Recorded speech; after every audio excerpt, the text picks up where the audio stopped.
asgjë më shumë. Prandaj, e para duhet që të lëvizet ky regjim. Mund të lëvizet vetëm me protesta? Sigurisht që jo, se po t'ishte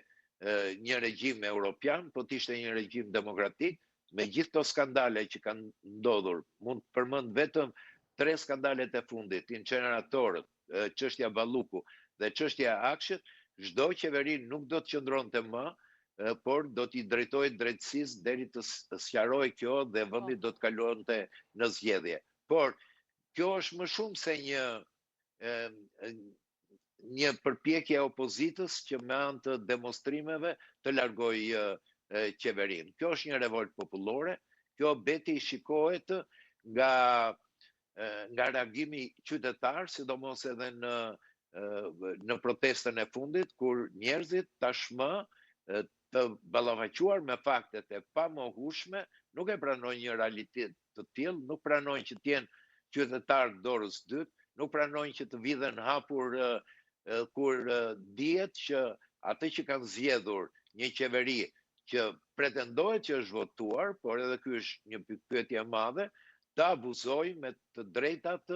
e saja në dëm të interesave të qytetarit shqiptar. Po, ne kemi parë zotin Berisha që është përpjekur të denoncojë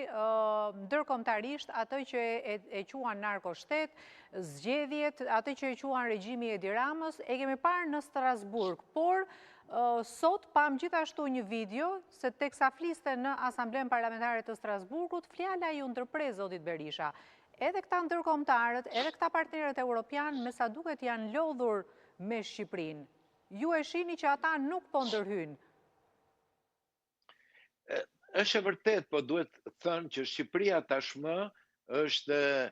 një oazi i larguar që vetë europianët e pëlqejnë ose afrojnë për sa kohë që nuk i streson ose nuk ju krijon probleme. Domethënë, nuk është Shqipëria një ka kritikuar Europën në çështjen e pandemisë që nuk sjell ilaçet, herën tjetër që nuk pranon ata dhëndurët ballkanik të cilët janë tepër të fuqishëm, po zonja europiane nuk i pranon se ka tekat e saj, një herë tjetër duke sharë edhe në rastin kur Macroni dhe Franca avuri veton disa vjet përpara, duke sharë politikën franceze ose vetë personat. Prandaj,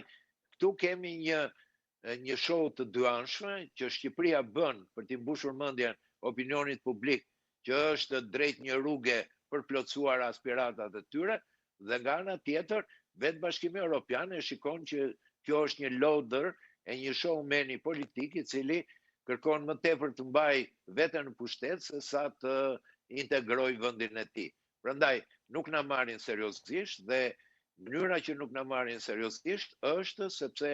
kjo qeveri jo vetëm është e korruptuar, kjo qeveri është jo vetëm një vend që nuk realizon dot vlerat dhe principet perëndimore, të ashtu quajturat do me thënë, ato vlerat të cilat janë pranuar në traktatet